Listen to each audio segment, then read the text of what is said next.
Welcome to the Self and Society podcast, exploring what it means to flourish as an individual and a community. I'm your host, Ari Armstrong. Music by Jordan Smith, cjsclassical.com. Please join my email list for updates or help support the show financially at ariarmstrong.com. Our guest today is Jason Stotts. So welcome to the show, Jason. Appreciate you being on. Yeah, thanks for having me. Jason is a psychotherapist in Ontario and the author of Eros and Ethos, a new theory of sexual ethics. So we'll get going here. You write early in the book, sexuality is not a lapse in moral strength, a corrupting influence, or an area of our lives with respect to which morality is neutral. Rather, sexuality is an important expression of our ethical lives. So that to some people will seem like a strong statement. So I thought by way of introducing your ideas, you could unpack that a bit for us. Yeah, I'd be happy to. So that comes out of the introduction, and part of how I start the introduction is to talk about the history of sexual ethics and the way that different systems have treated sexuality. So I draw three broad camps. The three broad camps are the resistant camp, the abstinent camp, and the indulgent camp. Um, the resistant camp is this idea that we really should be resisting our sexual urges to be ready to do our duty. And it really comes out of Catholicism, but more of the Thomistic side of the Catholicism. Um, Sex is part of that, but it should be really only for reproduction and in a church sanctioned marriage. And there's even some debates in that camp about whether, older people can even morally have sex because they can no longer reproduce, right? So this is that camp. The abstinent camp is more of the Augustinian Catholicism. St. Augustine was very opposed to sexuality, or at least after his later in life he was. Early in life he not so much. Um, but they don't think that really sex has a place at all in human life, and this is partly they lean a little bit more into the Neoplatonism, where the body is a prison of the flesh, a corrupting influence to our pure motor soul. And the more we indulge in that corrupting influence, the more our soul is polluted. I mean, Plato actually uses that exact language, that the body pollutes the soul. And I think the Phaedrus. So those two camps are not pro-sex. The third camp is the indulgent camp, and the indulgent camp is, the hedonist camp. Sex is great. Let's do as much as possible. The philosopher Aristippus basically said that sex is really pleasure is the only good, and sexual pleasure is the highest form of that. So, as much as possible with whoever, whatever, let's do it. I have never found those three camps to be very helpful in thinking about sexuality. And when I think about, how am I going to integrate sex into my life, that's not any kind of guidance, right? And one of the initial reasons I started to write this book is to really try to articulate for myself initially what a good sexual ethic look like. How am I going to integrate this into my life in healthy ways? A lot of people go wrong with sexuality and end up hurting themselves and others, or not even living very well because of it. And that's part of why I got started writing the book. Part of what I mean by it's a very important expression of our ethical lives is sexuality is tied to who we are in incredibly fundamental ways. Uh, while not everyone needs sex to live a good life, most of us have a constitution that we do. We do need sex, or at least minimally want sex in our life in certain ways to be happy.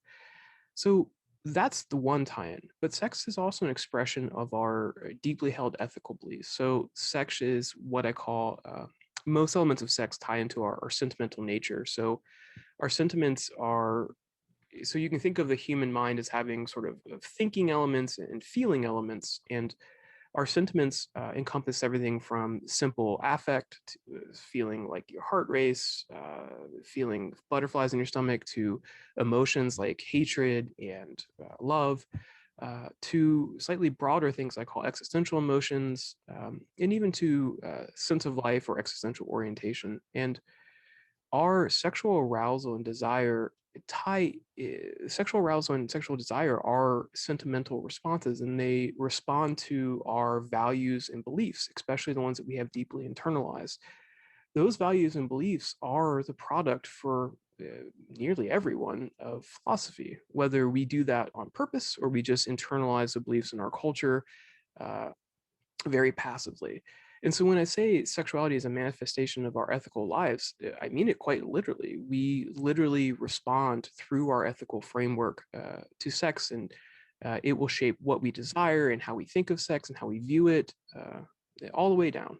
So it's a quick summary, but I mean, I really do deeply mean that sexuality is an expression of our ethical lives in as many ways as you can parse that.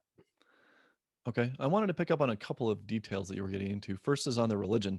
So I have a religious background. I don't know if you do or not. So the way that I heard this explained is that even if you think that you are physically unable to have a child, like if you're older or such, well, you can still have sex because God could allow you to get pregnant. I mean, after all, in the Bible, there's like an 80-year-old woman or something that gets Mm. pregnant. So that's the rationale I heard on that end. And yeah, go ahead. There's actually so I don't remember the name of it, but there was, I believe, a papal encyclical about this question, because there was all these debates in Catholicism about, look, if reproduction is the end that sex needs to make it morally permissible, and people can't reproduce, let's just say that you're barren, right? Uh, well, what is the church's position on these people, right? The Pope had to issue an encyclical to clarify it, and he said that basically as long as you're in a church-sponsored marriage, it's okay. So yeah, it's a contentious point, and once you leave reason aside, you can enter into some incredibly interesting debates about nothing, like how many angels can you fit on the head of a pin. I one time attended a meeting of the Catholic Philosophers of America Society, and they debated this question of ensoulment. So ensoulment in Catholic doctrine is when this God puts the soul in, right? And the question was, does God put, if the God puts the soul in at the moment of conception and the egg twins, what happens? Does the soul split, or does one of the eggs not have a soul? It's like, yeah, you start with crazy premises, you start to go down crazy roads. So That's a great question. I like that one. Well, I grew up in a Protestant tradition, and so there wasn't quite the hard. It was definitely sex and marriage, but it wasn't quite the hard line against masturbation that I take it that some Catholics have. So, mm, but there was still obviously a lot of guilt around issues of sex, premarital sex, masturbation, those kinds of things. So I'm well familiar with some of these religious issues and how they bleed into our sexual lives, or lack thereof in certain cases. yeah, I grew up a holiday Catholic, I think. Although when I was in, I think, second grade or so, I was asked to leave Sunday school because I was asking too many questions. So I like to call it my unofficial excommunication. Um, so that's about the time I stopped being holiday Catholic. And I've never quite understood. So the sort of religious Christian objection to masturbation is called, it's called onanism, right? And it comes out of the Bible and the story of Onan. And the story of Onan is his brother dies, and he's supposed to marry his brother's widow, as is tradition at that point. And Onan does something unforgivable. He has sex with his brother's widow, and he pulls out and comes on the ground. That's Onan's sin. Now, how does that relate to masturbation? I don't know. I have no idea. But that's the sin of onanism. That's where Yeah. this is the biblical support for masturbation being a sin. Well, I think it's just generally, oh, you're giving in to your baser side and you shouldn't do that. So you're Well, not the objection, it was a non-reproductive act. So right. all non-reproductive acts, but still, like, he pulled out of his brother's widow. That's not exactly masturbation to most people. Well, that's the other thing in my Protestant tradition. We were totally fine with birth control, forms of birth control that did not kill a fetus, Mhm. condoms, all that kind of thing. That was fine in my tradition. So again, it was a little different than what you often find in the Catholic line of things. Um, so what about biology? You talked about sentiments. Mhm.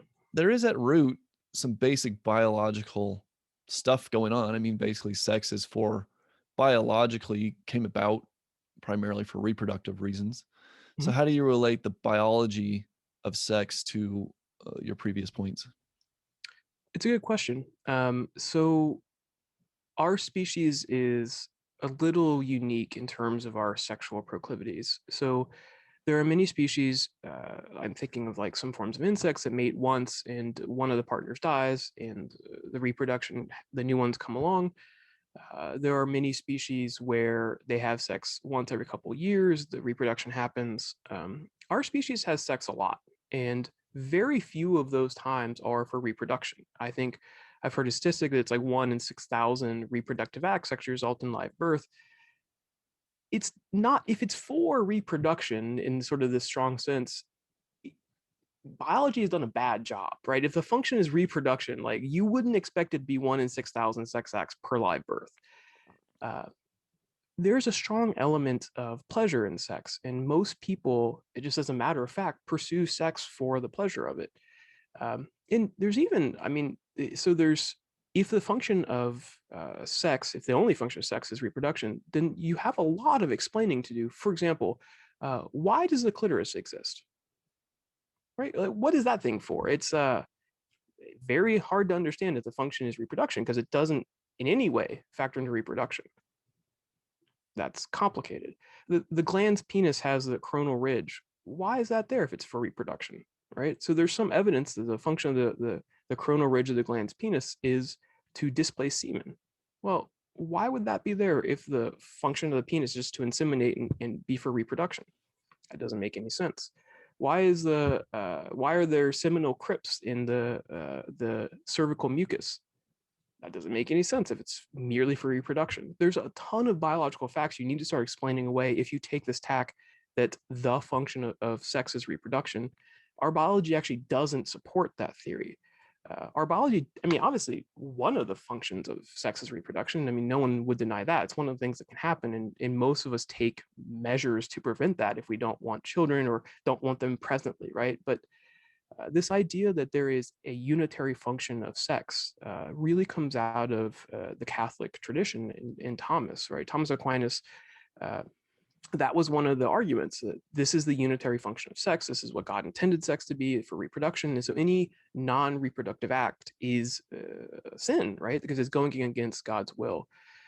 If you look at the actual biology of humans, it doesn't support the doctrine, right? It doesn't support the doctrine that that's the function of sex. And in fact, if we look at the way people actually have sex in the world, we would have to conclude that the primary function of sex is pleasure.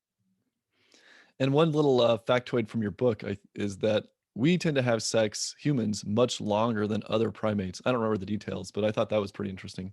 Yeah, many primates have sex for less than a minute. The average human copulates for not for the entire sexual experience, but just merely the copulatory act for 3.5 to 5 minutes. So much, much longer. If it was merely for reproduction, you'd want to get in there, get out as quickly as possible. And I mean, literally, like, so if you think of evolutionarily in the past, being stuck in a mating act is a very compromised position. And if a predator or an enemy were to come upon you, you're not exactly in a position to fight or flee, right? You are doing the third F. So it's not a great idea if really the only function is for reproduction for it to last so long, right? We are very vulnerable in that moment. Well, I hear tell that some people also appreciate foreplay. So Yeah, it no, could be I think even that much, much longer than the actual getting it on. So yeah, for most people, in fact, even foreplay for most people is longer than the actual sexual act, right? So the lead up is often the biggest element of time there. maybe even some cuddling afterward. You would hope. I hear stories about things like this. Okay, let's. In the Fountainhead, Ayn Rand writes, "To say I love you, one must first know how to say the I." I take it you broadly agree with this. What does that mean? I strongly agree with it. So in order to love someone, you need to have a sense of who you are and your values, and you need to understand. I mean, you need to be living in some ways an examined life, as Socrates says.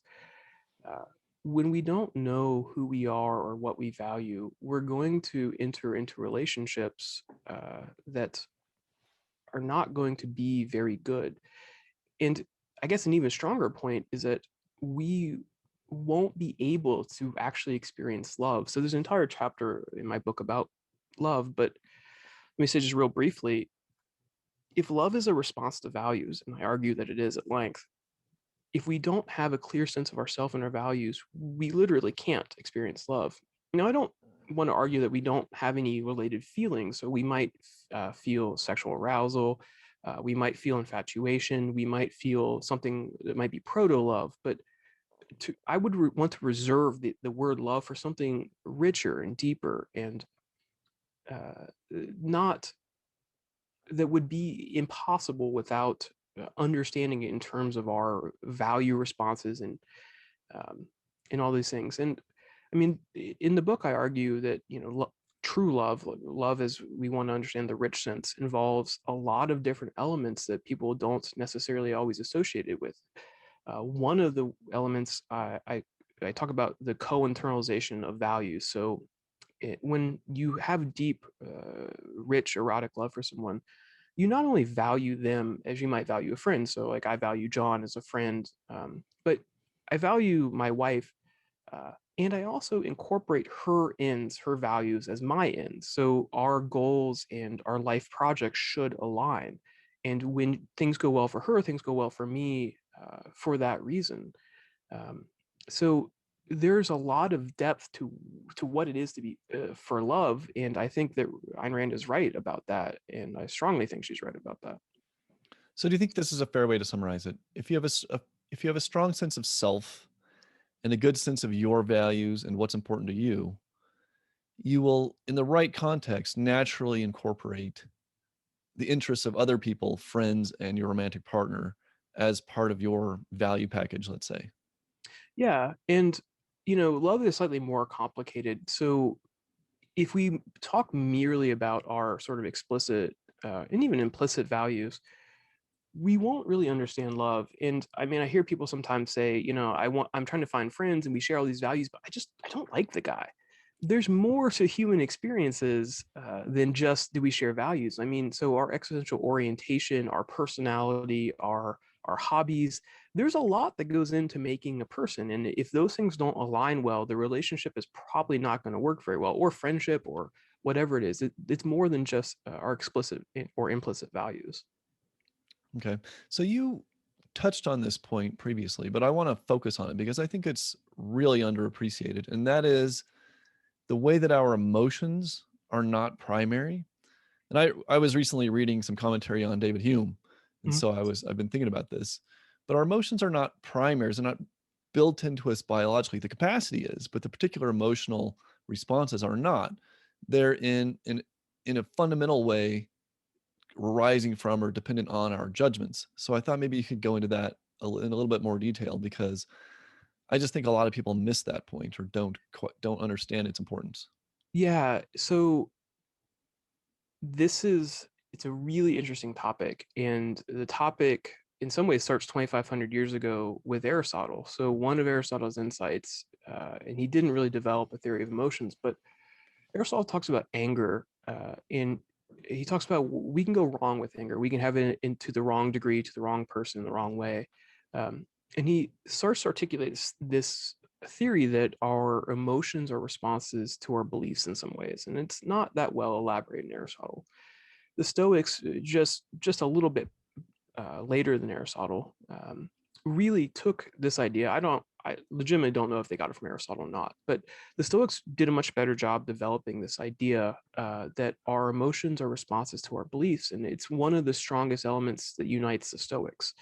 Now, I don't agree broadly with the Stoics, into the sense, that they largely advocate this idea of apatheia. So um, the reason they had so much insight into emotions is they wanted to get rid of them, right? So that I don't like. To the sense that they endorse ataraxia or just contentment, that part I think is pretty good. So in the 1950s, psychology was a mess, and psychology was new. It started in the late, let's say 1900-ish, with Freud really brought psychology, created as a field. It used to be part of natural philosophy and medicine. Freud did not understand emotions at all, and he thought really that it was about having sex with our mom or dad, or losing our penis, or whatever. His theories make no sense, so I'm not going to delve into them. In the 1950s, a man named Albert Ellis was reading the Stoics. He was a psychiatrist, and he realized that the Stoic account of emotions, it made a lot more sense than all this weird penis mother talk that Freud had done. Ellis took that insight and created the modern cognitive movement in psychology. So he created a system called REBT, rational emotive behavior therapy, that didn't really take off, but influenced another man named Aaron Beck. Aaron Beck was also a psychiatrist, also sort of dissatisfied with Freud in modern psychology. And Beck found Ellis, and he's like, oh my God, like this makes sense. Beck is the father of CBT, which is still the dominant psychological paradigm. That's cognitive behavioral Yeah, therapy, and yeah, that's that what or you favor too. I do. Well, I strongly favor like the broad cognitive models. Although I do sex therapy, so when I hear CBT, it either means that or cock and ball torture. I never know which. So anyway, uh, this insight that our emotions are responses to our values and beliefs fundamentally changed the practice of modern psychology. And without this insight, psychology would still be in the dark Freudian era. Um, so when I throw my hat in the ring of our emotions are responses to our values and belief, all of psychology basically does that at this point too. Like this is the new paradigm, and it works, right? We can treat things that we never used to be able to treat much more effectively. We can help people understand we even where very complicated sentiments like anxiety come from in terms of their values and beliefs and automatic thoughts. And um, yes, I strongly endorse the idea that our emotions are not irreducible primaries. So all of our emotions can be understood if we look right beneath the surface. Now, our emotions are automatic. So whatever beliefs we internalize and hold as our own, our emotions will respond to those. So our emotions aren't um, they can be discordant, right? So our emotions, if we have discordant values and beliefs, our emotions can respond to some of the discordant ones, and we can have emotions that are wrong for us.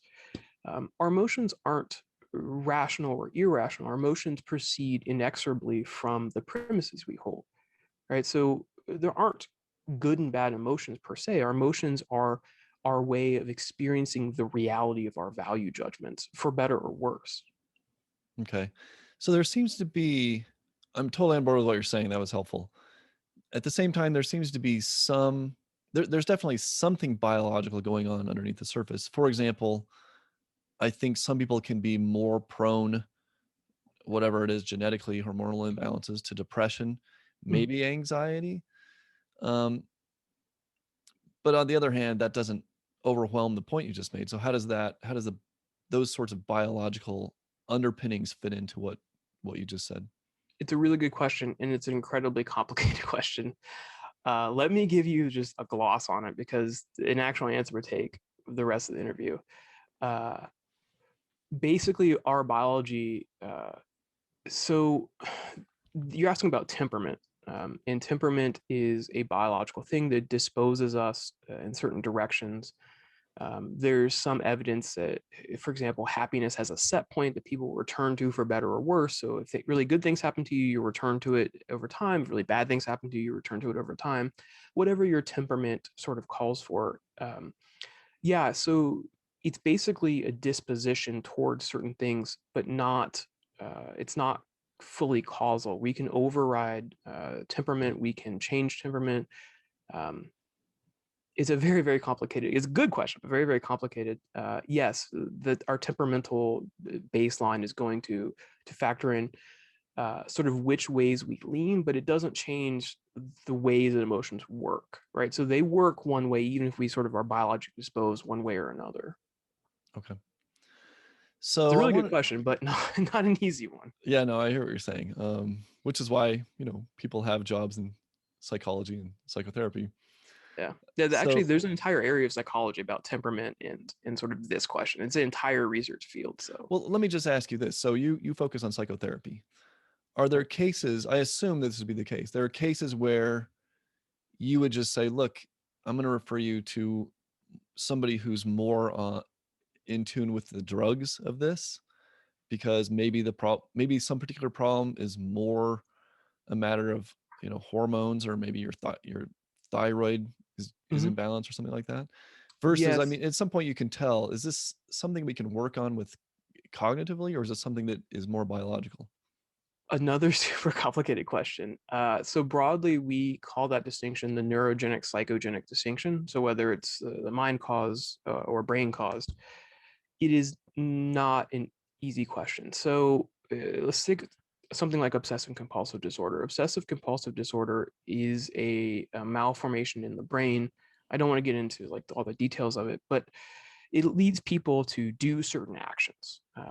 One of the insights in terms of how to treat that, this guy, I'm blanking on his name, Schwartz or Schwartzman, developed this behavioral way of treating it. And part of what we found is that way of acting and thinking actually changes the physical structure of the brain over time. So when you talk about psychogenic neurogenic distinction, it's helpful in some ways and unhelpful in others. Depression has, so when someone starts to be depressed, it's usually for psychogenic reasons, but that causes neurogenic changes, and the neurogenic changes can perpetuate what was originally a psychogenic change. So even if you give someone antidepressants to reverse the neurogenic changes, if the psychogenic changes aren't changed when they stop the antidepressants, they might just go back to being depressed, right? Because now you're not blocking that response anymore. So another really, really good question, but it's not an easy one to answer. The distinction is not always clear. The mind and body are not two distinct things. We are one integrated unit. And the more we learn about psychology and psychiatry, the more that just becomes abundantly clear that you can't split those things apart. And to the extent that we try, we often we reduce our humanity in sort of substantial ways. Okay. Well, I'll try to bring us around more squarely to sex, to what we're supposed Hey, to be you're talking asking about. really good questions, but they're No, not it's easy questions. interesting, and I can see how, in your line of work, it would be. I mean, it's not. I think maybe the lesson is don't assume that something has a simplistic answer. I mean, we're extremely complex beings, and there can be a lot going on in terms of our ideas, some underlying biological factors. I mean, it's just really complicated, I think is It what I, is, yeah. what I quickly get out of that. So you mentioned the Christian take on sex, and you mentioned the Stoics briefly, but you go through 4 schools of thought that you think have basically a negative impact on our views of sex. So I thought maybe you could just say a couple words about these. And you mentioned Plato, Mm-hmm. the Stoics, a different side of the Stoics that you mentioned previously, the Christians, which we've discussed, and then Kant. So do you want to say a word about the ones that we haven't discussed? Sure. So the Stoics in general are not big fans of sex.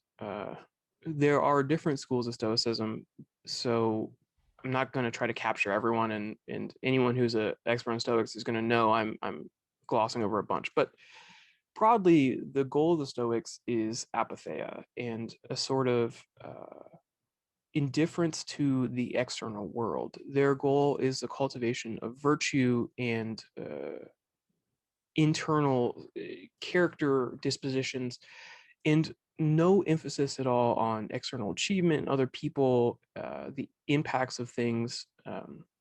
So it's a little complicated, but obviously sex is an external, right? Sex is not internal to us, and sex messes up our apatheia or ataraxia, contentment, depending on which school of Stoicism.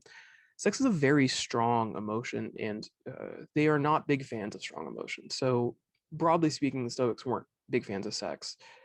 Um, Plato Plato is the source of much of the sex negativity in the world, and I also believe one of the biggest sources of what we think of as Christianity nowadays. But Plato, different parts of Plato have been taken by different people and run with. So in the symposium, for example, one of the stories Plato tells. So the symposium is a drinking party. There's all these philosophers in the story that are sitting around drinking.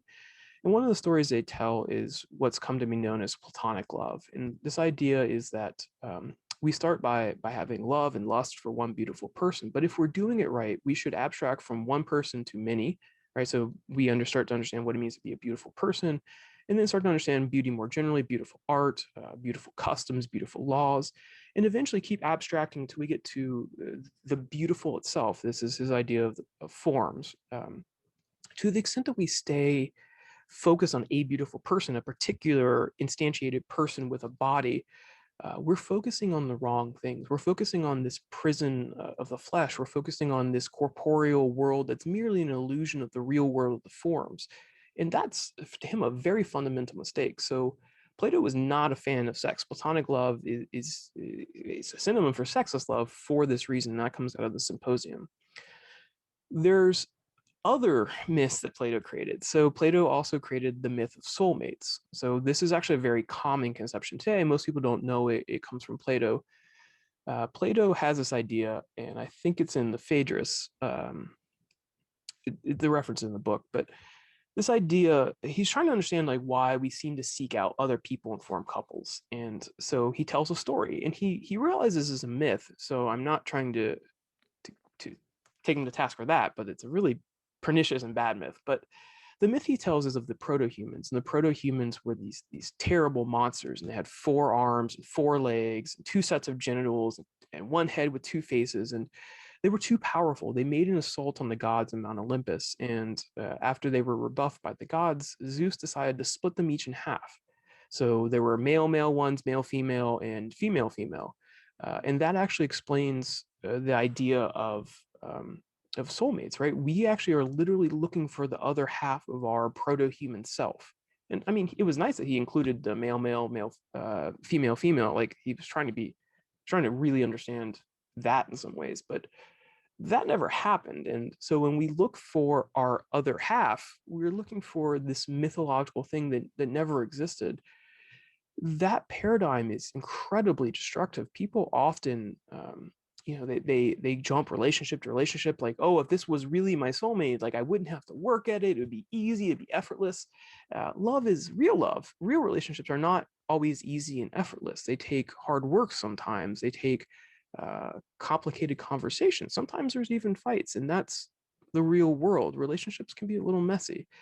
That doesn't mean that we can't get to a place where there aren't any fights, or that we can't just be content, but that often there are challenges in relationships, and that doesn't mean the relationships are bad. It doesn't mean that we failed to find our soulmate. It just means that, look, sometimes relationships are hard work. And if we take that paradigm, we're going to take any sign of working at the relationship to be a sign that we failed to find the right person, and that is incredibly pernicious. How would you, let me interrupt you on that particular point, because that's a big one, and I think that's important. Do you think it'd be fair to say that there's a healthy way to view a soulmate, which is a relationship that you work at and create? Like soulmates are made, not just out there waiting for you. And we could have a soulmate, like there's not just one person that I can have a healthy marriage with, but it might just be the person that I happen to find and then build a relationship with. And so is there a sense that we can look at a soulmate in that sense, something, a created relationship, as opposed to, this one magical person out there that God put down there for us, and if we can't be happy unless we find that one person? So yes, if we strip away everything soulmate means, we can call them soulmates. But then it's not clear to me why we're going to use that term, which harkens back to this very pernicious view. I hear what you're saying, but I think in common language, people often use, "Oh yeah, my spouse is my soulmate," just meaning we've built up this very healthy relationship. So is there some kind of preferred, I mean, if we're not going to use the same term, is there something, how would you, I think it's nice to just have a label on that, where you're really getting along well in your marriage. You're working at it, yes, but it's going well, right? It doesn't always feel like a struggle. You enjoy it. You're both happy in the marriage. You know, things are clicking. So what is there a word or a label, or how would you describe that if not So soulmate? I would just call it a good erotic relationship. I mean, I spent an entire chapter talking about, well, what does a good erotic relationship look like? And I guess my resistance to the idea is it's going to, the term is necessarily a platonic term. And like, yes, we can strip away everything that's in there, but it's like people use the word altruism to mean being nice to other people sometimes. Like, yeah, if you strip away everything that makes that term unique, then you can call it whatever the fuck you want, but it's, okay, you've lost the core of the idea and you're just using the sound now. I don't think that that's a great move. I mean, I think that philosophical and conceptual clarity, it goes a long way to helping us to think more clearly and to engage with the world in better ways. and when we're borrowing these terms that are, I think, profoundly destructive, like I don't think it's advised. And I'm not saying that like you're making a radical mistake and you need to change what you say, but I do think it's a little dangerous, and it minimally helps perpetuate this myth that is hurting other people. Okay. I think that's helpful to me. I think one with me, I think that I was just never it never struck me as plausible that there's that one magic person out there. And so I just never took soulmate to mean that. Mhm. But I think it's really helpful to understand sort of his how that term arose historically.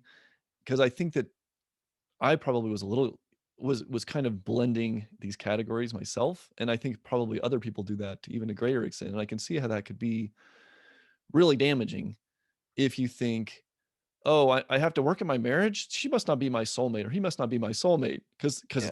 it's work and we're hey, we had a fight, And so I can see how that could be really destructive of a potential what you could turn into a really healthy relationship if Mhm. you expect it to just come at you from the world from your soulmate. So Right. that Yeah. I think that And a lot that's of people make that mistake. It's very common, in fact. right. Well, now that you discuss it and I see it in the book, yeah, I'm starting to dawn on me how important it is to make the kind of distinctions you're talking about. But I kind of got you off a little bit. We were going with the Plato. We were going from Plato, and then we did the Stoics. We kind of already did Christianity, but I wondered if you wanted to say something about Kant, who's a more Sure. recent thinker and who is, I would say, sort of Platonic seeming in his approach to sex. But, Yes, I would actually say Kant is more sex negative than Plato, if you can believe that.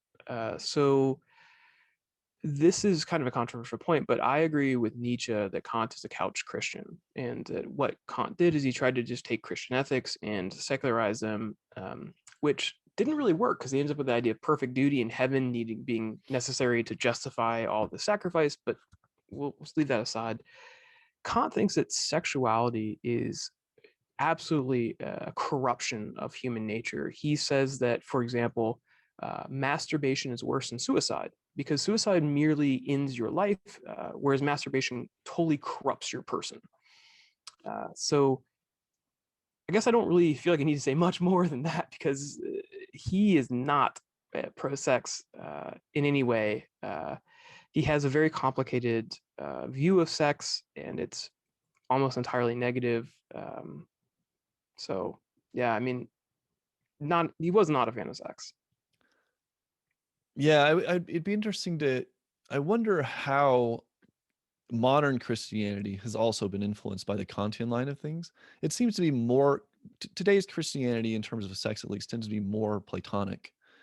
But I wonder if I mean Kant just seems so bizarre and wild to me. But I wonder Yeah, if there are actually people who are negatively influenced by those sorts of ideas. Um, it's possible. It's not one of the areas of Kant that's like really talked about much. Like Kant was a capitalist, and Kant thought free trade was the best way, and no one talks about that view of Kant, right? Like that's.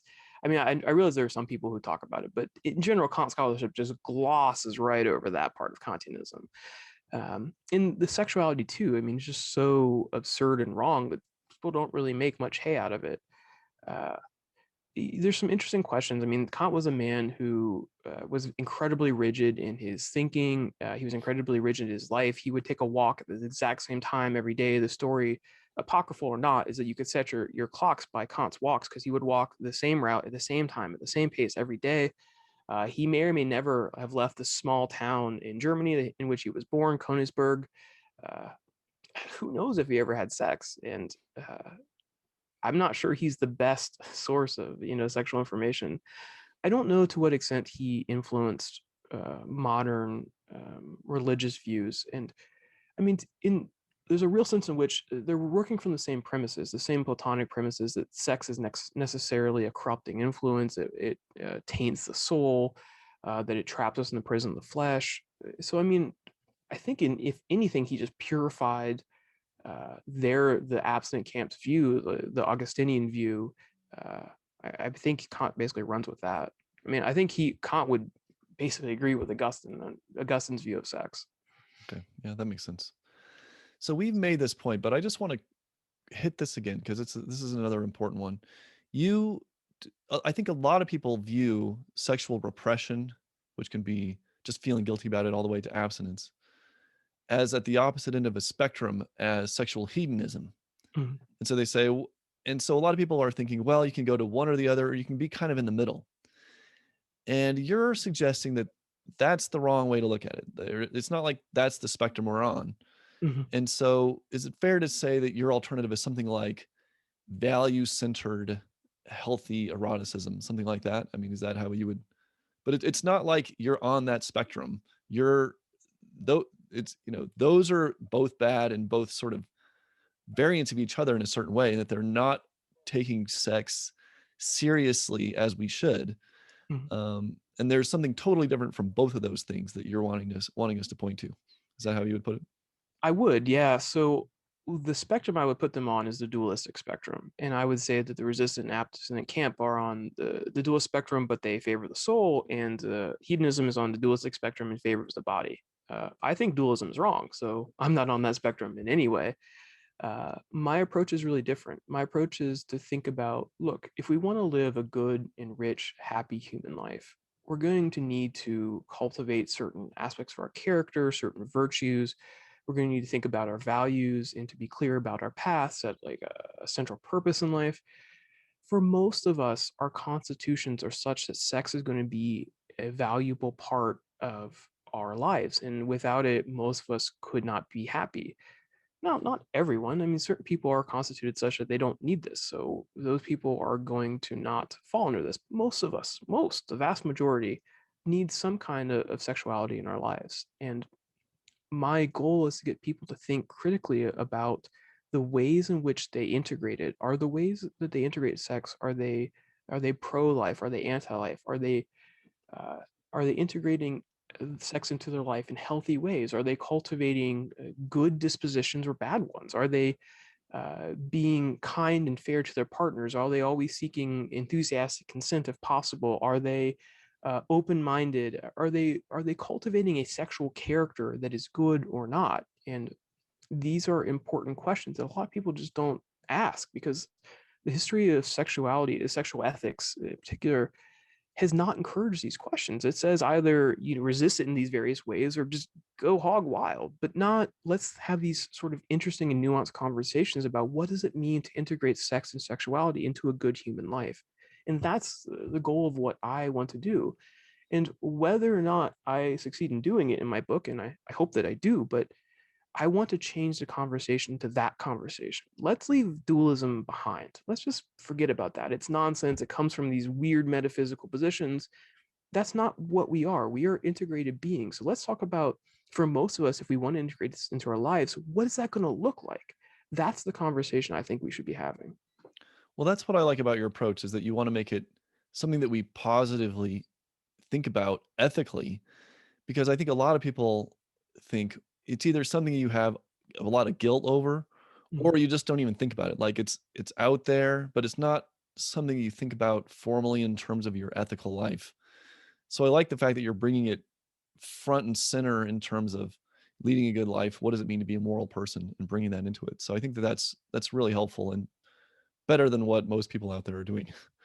Yeah, it's So it's my it's mind blowing.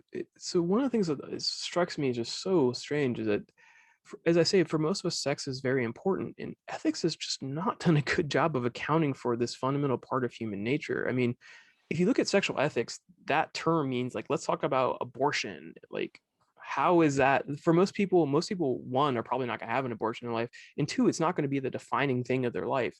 It's, Rand talks about the ethics of emergencies and trying to have philosophical paradigms on emergency cases, fringe cases. That's not the way ethics should be done. Ethics should be done like, look, what does a real human life look like? What is our life actually like? Those are the kind of questions we should be asking, not these fringe questions. I'm not saying the questions about abortion aren't important, but they are not core questions of sexual ethics. They are fringe questions of sexual ethics. And the question that faces most of us in our real lives is, how am I going to integrate sex in my life in healthy ways? And that's the conversation that's not being had. okay, that's good. That's good stuff, man. Thanks. So next though, we're Romeo and Juliet in love? uh, Short answer, no. Uh, it's an interesting question. So, I talk about Romeo and Juliet in the book, in the chapter on love, in terms of one of the mistaken paradigms. And we've actually covered most of them at this point. I talk about them as sort of being the exemplars of this paradigm of desperate longing, which is, I think, a very dangerous paradigm. So they're just one example of the paradigm, but in this book, Shakespeare tells the story of these two families in Verona, the Capulets and whatever, it's unimportant. Romeo and Juliet, right? Their families. So they meet. Juliet's 13, Romeo might be 16, 18 tops. They are children, and they're immediately sexually attracted to each other. They might at best have an existential attraction based on their existential orientations. They fall in love, which again, I don't think it's love yet.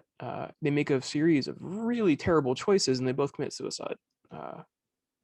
That is just profoundly a bad way to think about love on all fronts.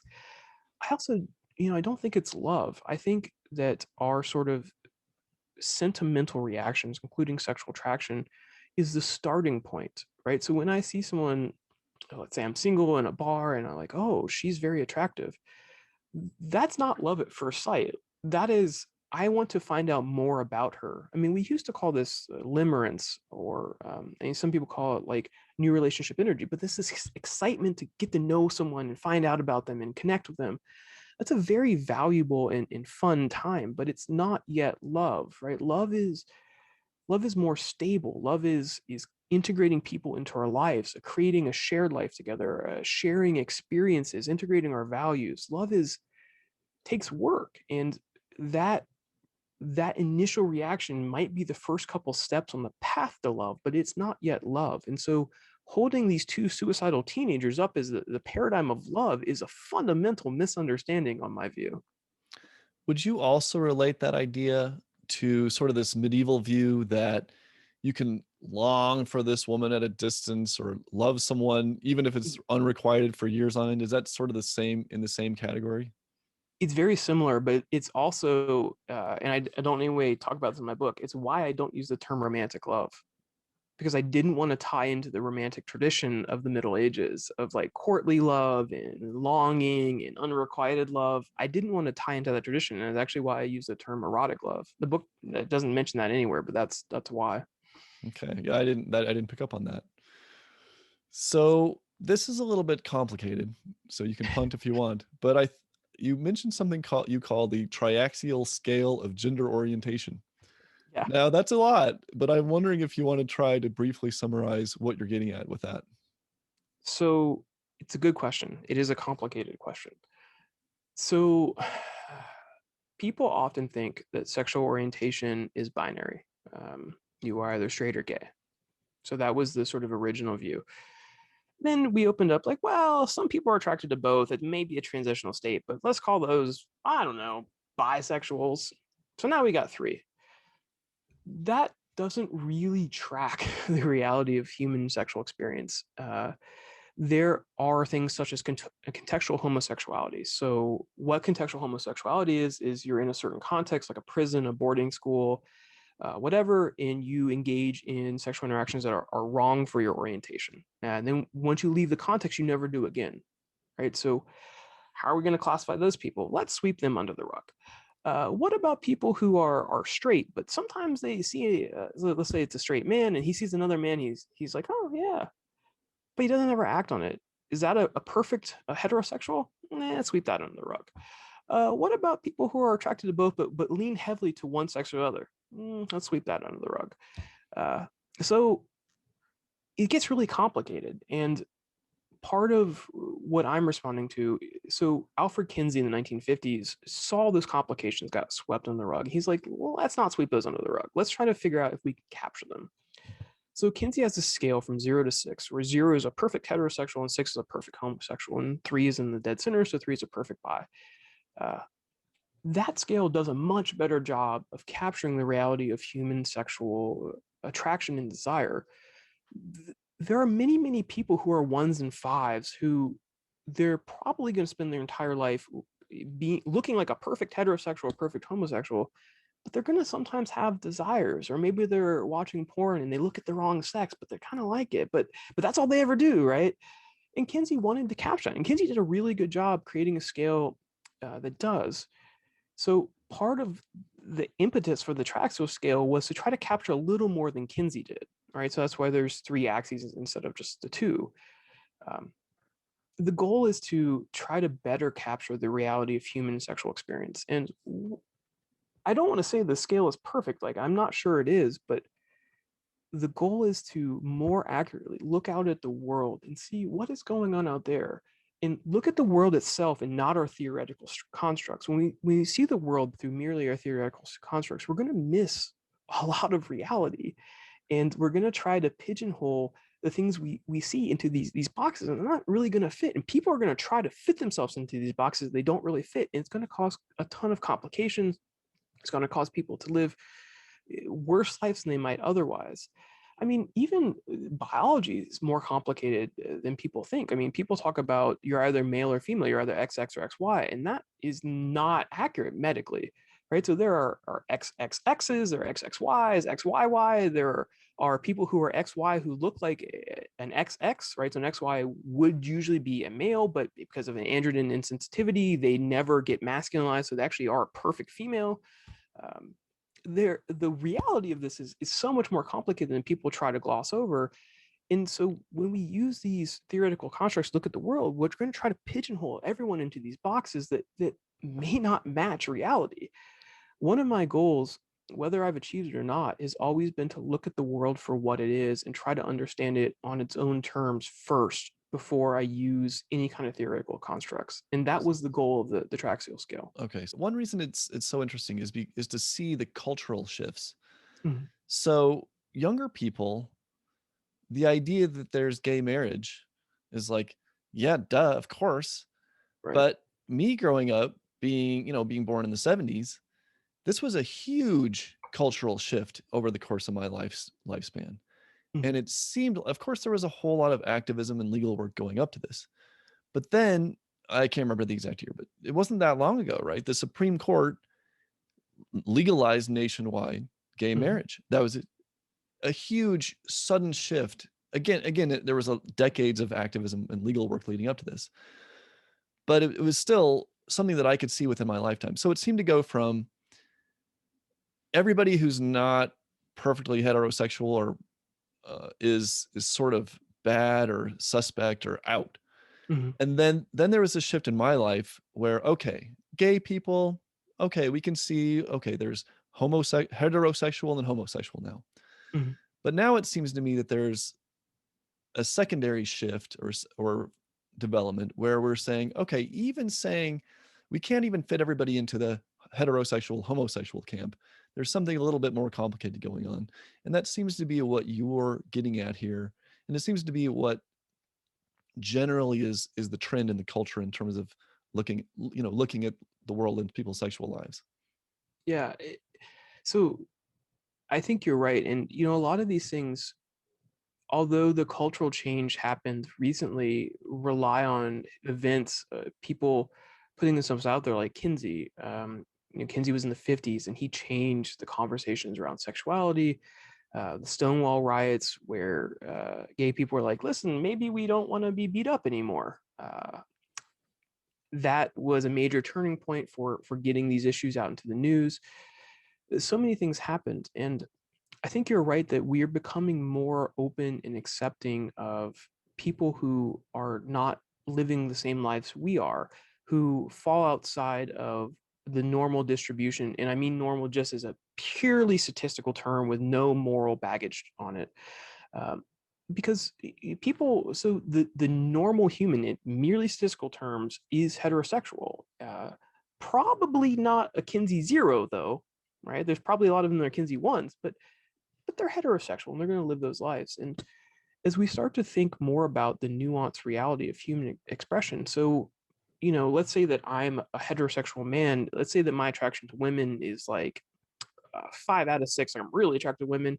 My attraction to men is like, let's say, a 1, and my attraction to others like a 1. Like I'm going to look like a heterosexual, like a classic heterosexual. But I'm not strictly speaking a Kinsey zero. I'm not strictly speaking a heterosexual. There's more going on there. And I think as we start, so one of the goals of the triaxial scale was to make it easier to communicate the richness of our actual sexual desires and expressions, um, and to capture just the reality that people don't fit into these three categories of straight, gay, and bi perfectly. And it was, the goal was to capture a little bit more than Kinsey did with the Kinsey scale. So yeah, I mean, I agree with you. Things are getting better in a lot of ways, and I hope that that trend continues. The trend has been a little cyclical, and as things get better, then there's pushback, and it gets better, and there's pushback. And I hope that, broadly speaking, people start to accept that other people can live their life however they want. As someone who is a strong advocate of liberty, and I know you are too, uh, I don't care how people live their lives. If they're not violating other people's rights, live it however you want, right? And that's, I think, the position we need to move to. And as we start to understand these things better, I think that'll help some people who do want to control other people's behavior to understand that maybe these kind of lives are okay. Maybe these people are not, while there's statistical variation, they're well within the normal human experience. And I hope that we start to take a more nuanced view of the reality of sexual lives. Well, just anecdotally, I live in Colorado, and our governor is a gay man. He's married, he has children, and we have a state legislator who is a transgender woman.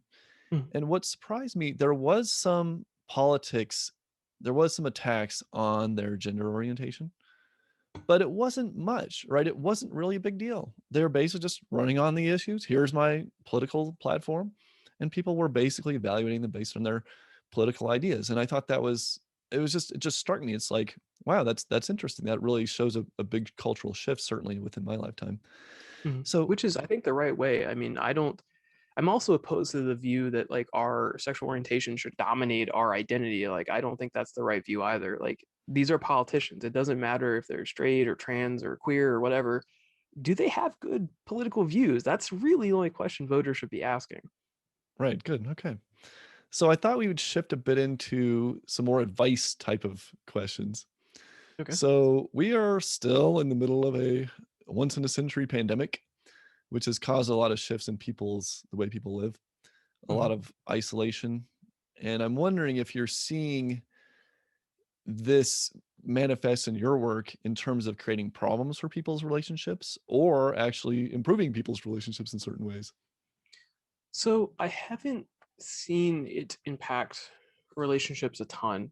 Um, but so the other thing I do, I'm a trauma specialist. So I work with people who have been traumatized, who might have PTSD or other trauma, especially disorders, or mood disorders and all sorts of things. The general people I'm seeing are doing a little more poorly than usual because of the additional stressors of the pandemic.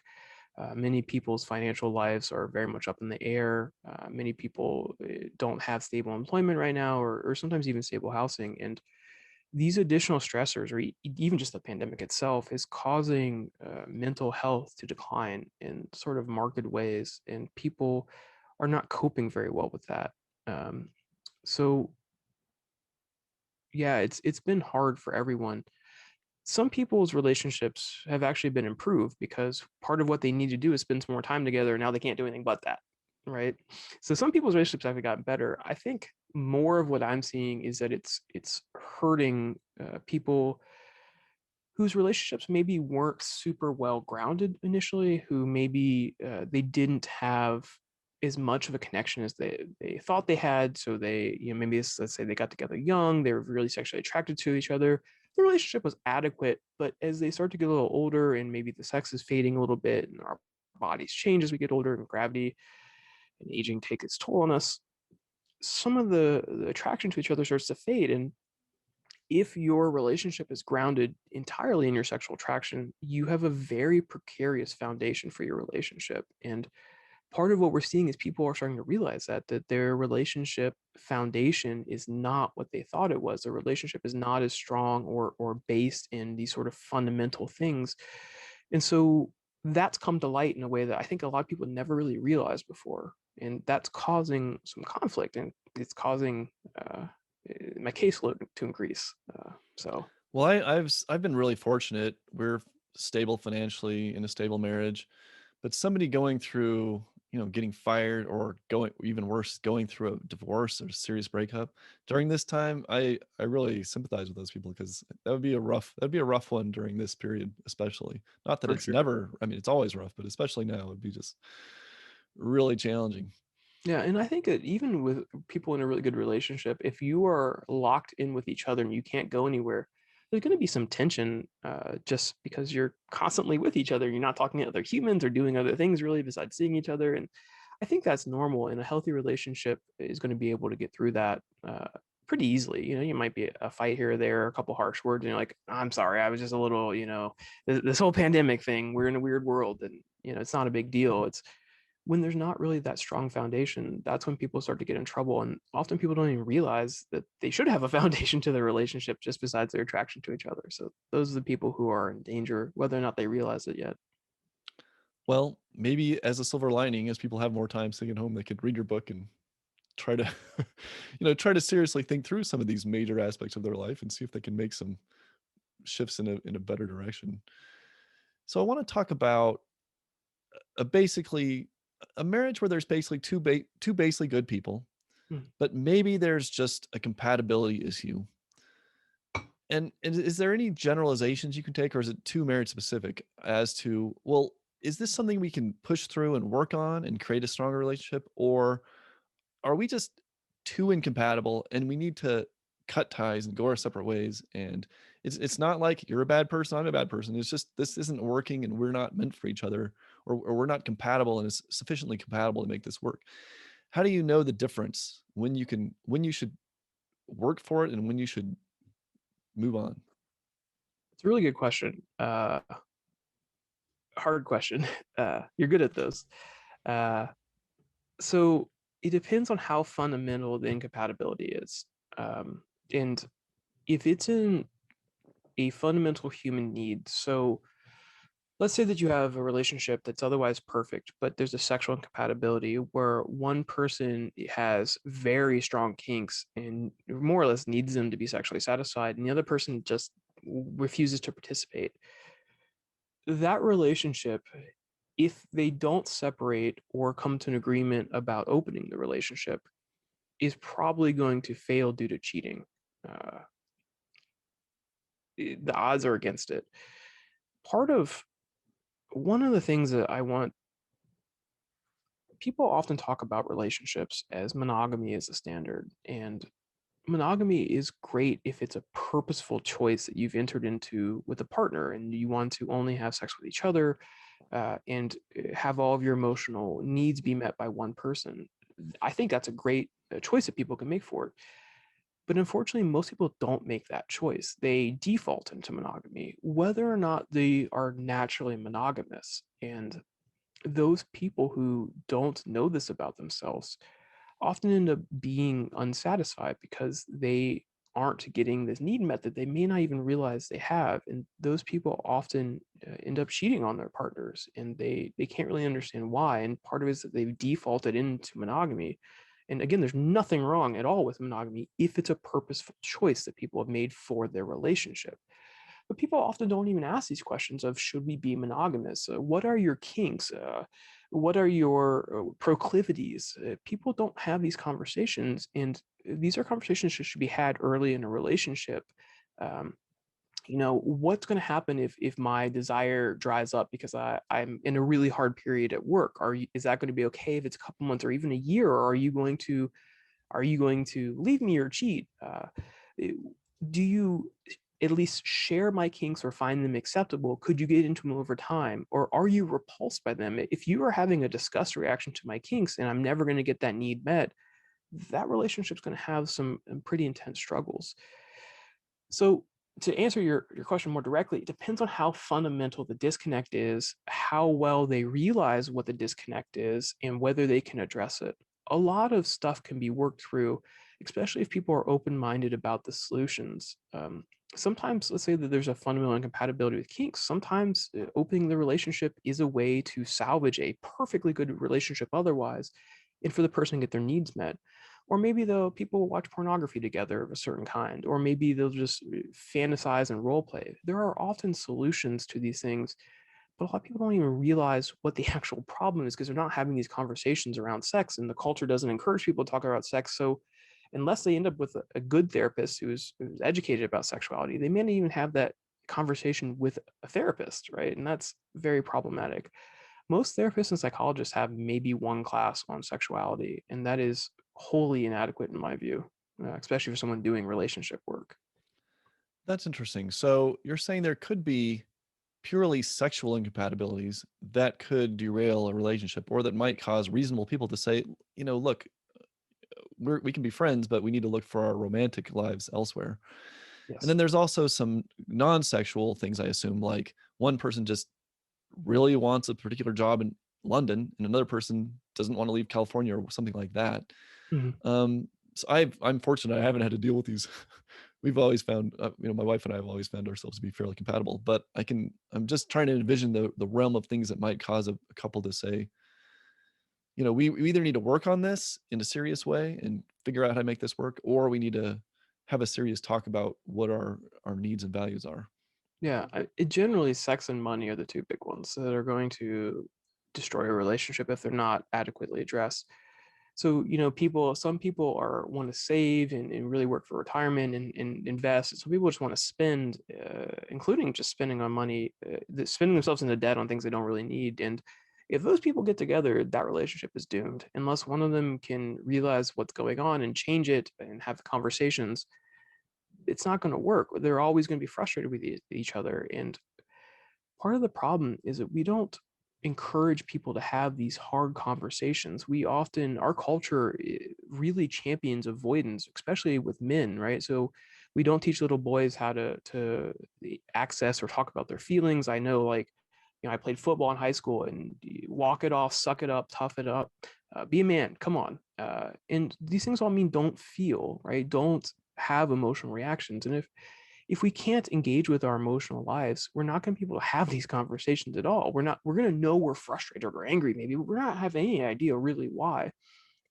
If I could get people to change one thing that I think would make the world much better, it would be to stop avoiding our emotions. And I think that would go a super far way to making the world a better place and ending a lot of relationship conflict.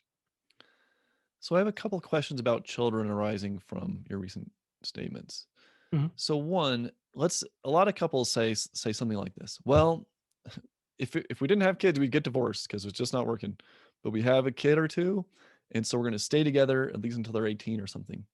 Mhm. When you hear people talk that way, what's your reaction? Because I could I don't know. I mean, is that ever an appropriate way to think about things, or is that just generally like you need to step back and realize that your kids can survive?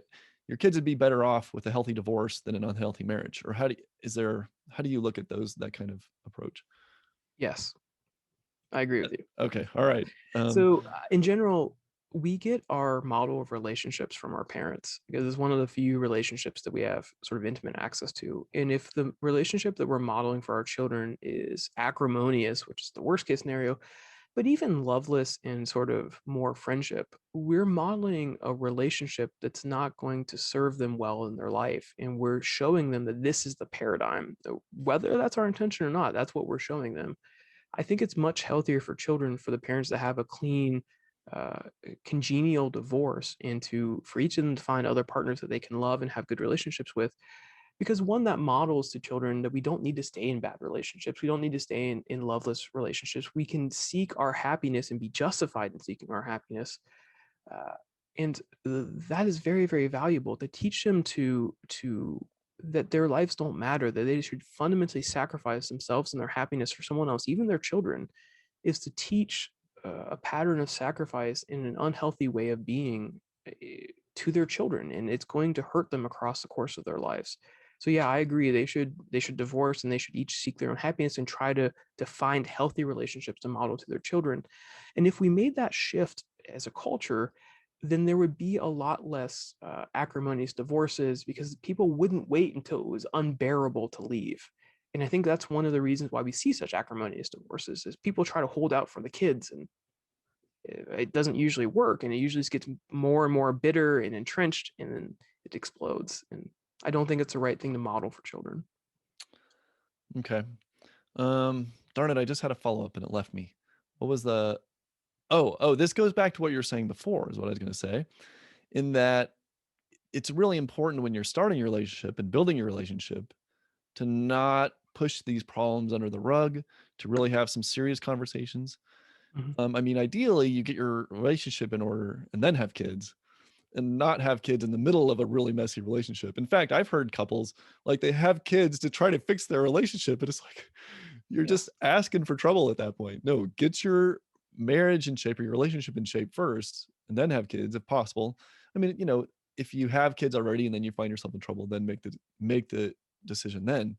Mhm. But the ideal is to have kids in the context of a relationship that's already working, so you don't have to deal with that divorce aspect a few years down the road.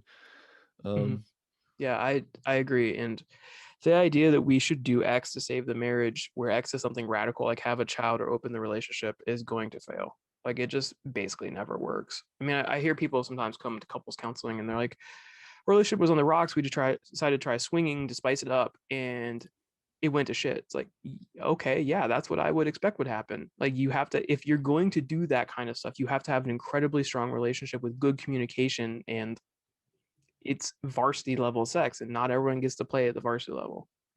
okay. So my other question about children is, so I have a 5-year-old, and so basically we watch a lot of biology documentaries. So Mhm. he's aware of what sex is in terms of reproduction. Animals reproduce, Mhm. and there's mommies and daddies and so on. Um, but at a certain point, we're gonna we're gonna have to have some more detailed discussions there. And I know my general sense is that Europeans do a better job with sex education than Americans typically do. Mhm. Do you have any general? I don't know if you talked with parents at all, or if you have any general advice for parents as they're trying to, introduce their kids to a healthy view of sexuality, but at an age appropriate Mhm. level. It's a really good question. So the first thing I would say is that we have a fundamentally mistaken idea of sex in children. Uh, People think that children become sexual at adolescence, and that is not true. We have sonogram images of fetuses, or preborn children masturbating in the womb, right? They are touching their genitals and enjoying themselves.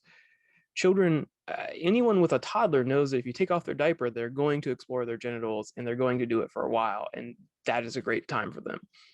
Children will often masturbate. I mean, it's proto masturbation in a real sense, but they'll touch their genitals and enjoy the stimulation from the earliest days, including in the womb. Children are sexual just as we are. Now, they're not sexually developed, and there's a good reason we say adults shouldn't have sex with them and sexually interact with them, right? There are many, many reasons for that, but they are themselves sexual. They want to know about their bodies. They want to know about other people's bodies. They want to learn these things. So first, this idea that children are not sexual, I just think is wrong for a lot of reasons. In terms of what we should do, I think we should answer children's questions truthfully, but only to the extent that they're able to ask them, right? So if children are like, uh, I heard this word sex, what is it? It's like, well, sex is something that parents have, and they do it for lots of reasons, including pleasure and in having children. And they'll be like, oh. But if they ask a follow up, try to answer the question that they actually ask and try to pitch it to their level. I think that adults should use the right terms for body parts. So I think that, like, we should use the term penis or vulva or vagina.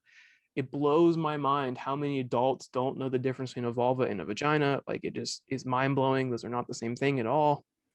For any of the listeners, in case you don't know, the vulva is the external part, and the vagina is the internal part.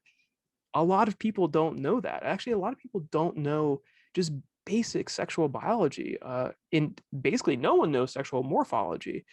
Um, and if we teach our kids the right terms and accurate information early on, they'll better understand what's happening to them. They'll better understand what's happening to other people. They'll better understand how to ask questions, and they won't have to live in a world of lies that we weave for them because we think that they're not sexual or not capable of understanding these things. And uh, so to sum up, answer the questions they ask, try to always use medical information, accurate information, and to, if possible, think about what they might ask before they ask it, so you have some idea of where they're coming from.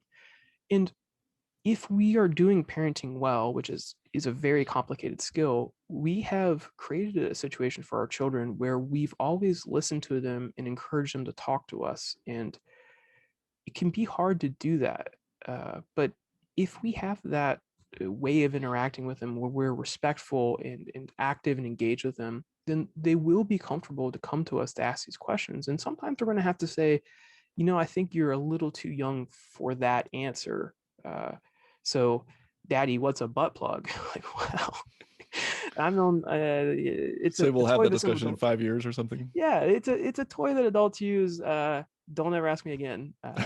Actually, don't ever ask me again would be a terrible thing to say to a child. I'm not sure why I said that, but try to keep it at their level, but as much as possible, answer the question without necessarily opening a ton of doors if they're not ready for those doors to be open.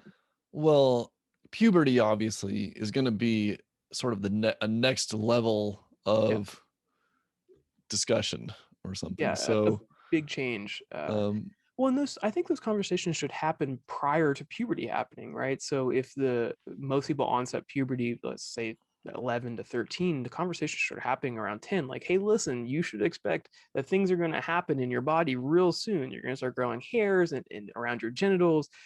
Your penis is going to grow. Your testes are going to grow. Your vulva is going to start doing stuff. You're going to start having menstruation. Your breasts are going to grow. All these things are about to happen. You're also, and more importantly, about to have some really big feelings and emotions that you're going to have no idea how to control.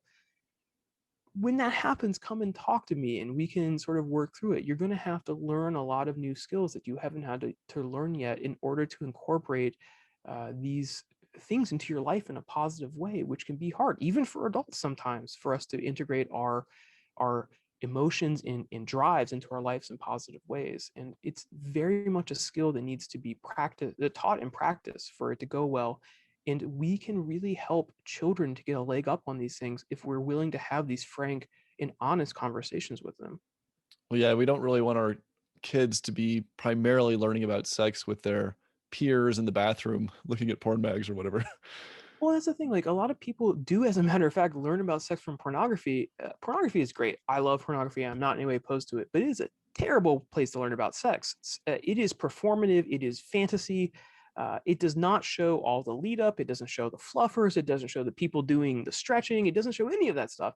It just goes right into the fantasy, which is fine because that's what we want when we're masturbating. But it is not a good way to learn about sex. Not only does the way they do sex not representative of the way we actually do sex, but it doesn't show foreplay, it doesn't show cuddling. People's bodies are well outside standard deviations for what regular human bodies look like. So, for example, the average human penis is 5.25 inches plus or minus about half an inch. The average penis in porn is around 8 inches. That is 3, 4 standard deviations out from the average human penis. So people will look at that and be like, oh, penises are gigantic. And the average male is like, oh, that's not what I have, right? Because 68%, 70% of people are going to be within a half inch of 5.25 inches. So when you see these things, these are many, many standard deviations out. Like if this were IQ, that would be well past genius, right? People don't think about porn this ways, but their bodies are not the way most human bodies look. And the things they can do with their bodies are not they're like highly skilled athletes in what they can do with their bodies. Like we see a hurdler jumping hurdles in the Olympics and like, oh, I guess I could do that. No, you couldn't. And you're not going to be able to have sex in those ways they're having them. That's varsity level sex right there, and you're not going to be doing it. Okay. Sorry, that was awesome. No, I think that's a really useful way to think about it. So um so I wanted to turn to a little bit older people. So a lot of people are claiming today that younger people are overly coddled. And I'm wondering if you're seeing that and manifesting in relationship problems. Um, No, because literally every generation has said that about every generation, going back to as far back as we have written records. So no, I haven't seen that. A lot of these things people think are new. I was reading Cicero recently, and Cicero talks about people being busy for the sake of being busy. This is in the Roman times, right? This is 2000 years ago. And people are like, now everyone today is busy for the sake of being busy today. And people didn't used to do that. No, no, bullshit. People have done that the entire time humans have existed. You just don't know about it. The fact you don't know doesn't mean people didn't do it. Every generation has said this about the next generation. Every generation says, oh, I have this great insight. We're busy for the sake of being busy, et cetera, et cetera. Like, these are not new things. You're just ignorant of the past. So no, I don't think it's going to change anything, because I don't think it's a real phenomenon. Every generation feels like the one that comes next is coddled. I mean, the culture has changed, and there are some really interesting arguments about that. So Steven Pinker in Enlightenment Now talks about the shift away from a sort of the society's gotten progressively less violent, and the things that used to be well within the bounds, like lighting a cat on fire or a bag of cats on fire, is really kind of frowned on today, and probably for good reason, right? We don't just stab each other anymore. And so there is a sense in which cultures are changing over time and becoming less violent and healthier and safer. And perhaps it's a response to that. But as far back as we have written records, people have made that accusation. And look, society hasn't fallen apart since we have written records. So if anything, society has gotten much better. And there have been many, many moments in human history, like the the Bill of Rights and Declaration of Independence, that have push civilization forward. I mean, Locke's idea of inalienable human rights grounded in the human nature, not divine revelation or society, that pushed human civilization much further. The idea of trade and opening up. I mean, even Kant noticed this, and Kant was not really, I think, a friend of humanity. Civilization has improved, and so in that sense, maybe the new generations do have it easier, but they're going to have the same problems we had. They're just going to look a little different. And so yeah, I don't think it's going to be an issue. Okay. So in your book, you mentioned that you're working on volumes 2 and 3 of the same work. Are you working on that? What's the status of that? I unlike academics who their job is be paid to teach and to write, I have a full-time job at being a therapist and other jobs. It took me about 10 years to get the first volume out. And actually, the first volume had all three together. And I realized I was never going to get it done with the size it was. It was ballooning. So I split into 3 volumes so I could get each one done. Volume 2 is done in draft, and there's a couple chapters I needed to rewrite, and I'm editing them.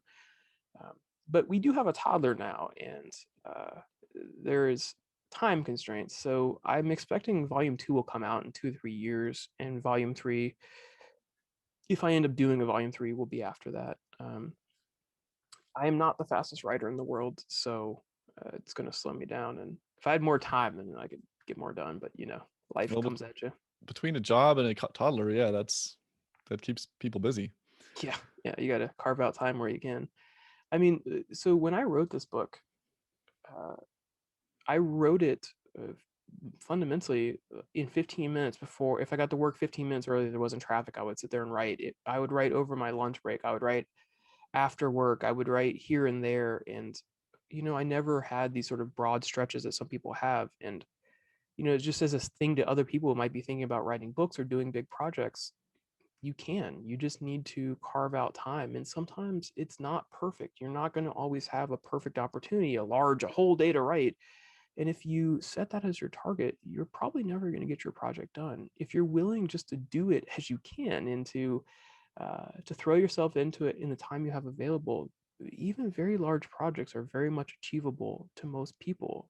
You just can't have these rigid ideas about the right way to do them, and it has to be the perfect writing day and no distractions. And that's not real life. In real life, these large projects often get done in these very messy ways and then cleaned up at the end, right? And you get rid of all the repetition that happens because you wrote it over 10 years. And you know real life is messy. And for anyone thinking about doing a big project, don't hold yourself to these unrealistic standards.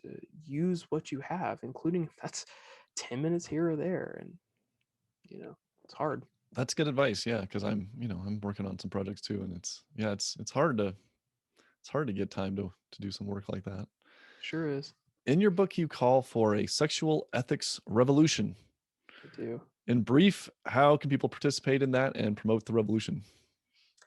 Uh, so there's a whole thing in there, but if I could say just one thing about it, I would just ask people to think about this question.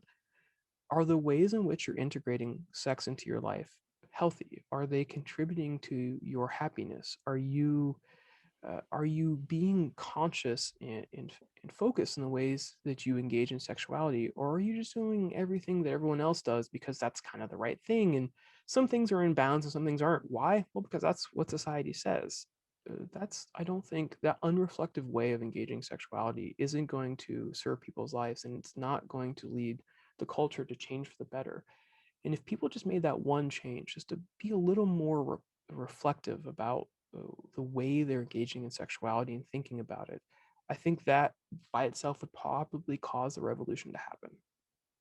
Well, we're recording the day before Valentine's Day, 2021, so this has been perfect for that. Do you have any closing thoughts before we wrap it up? Um, I do really appreciate coming on here and getting a chance to talk. And in terms of people thinking about sex, just do it a little more. Have sex, I guess, but I mean, think about sex a little more and be willing to have uncomfortable conversations and uncomfortable thoughts, and be honest with yourself about your desires and proclivities, and realize that other people aren't necessarily going to share them. And instead of saying that's not what I do, so that's wrong and gross, say that's not my kink, but it could be yours. As long as people aren't harming other people, not hurting them. Hurting could be okay, but harming is not so good. Or violating their rights. Generally, sex is a pretty healthy thing to do, and we should not be putting all these prohibitions, both externally and internally, on it. Uh, think about sex. Think about how you're incorporating into your lives. Have these conversations with yourself. Let yourself have thoughts that you know you are having and pushing away. Let yourself have these conversations with friends. Recognize that your kink is probably not just your kink and shared by millions of other humans. Most people feel very isolated in their sexuality, and that's a shame because most people's sexuality is actually not uncommon. Statistically, these kinks, people who enjoy watching their partner have sex with other people, that is literally one of the most common fantasies that humans have, right? So people often feel isolated in these desires because they aren't willing to talk and share and read. They're not as isolated as they think. And we could have a much healthier, connected world if people would do some of this. Okay. Well, happy Valentine's Day to listeners out there. If you're interested in more of these ideas, read Jason Stotts' Eros and Ethos. This has been the Self and Society podcast. Our guest has been Jason Stotts, and his website is at jasonstotts.com. That's STOTTS.com. For more about the podcast, please see ariarmstrong.com.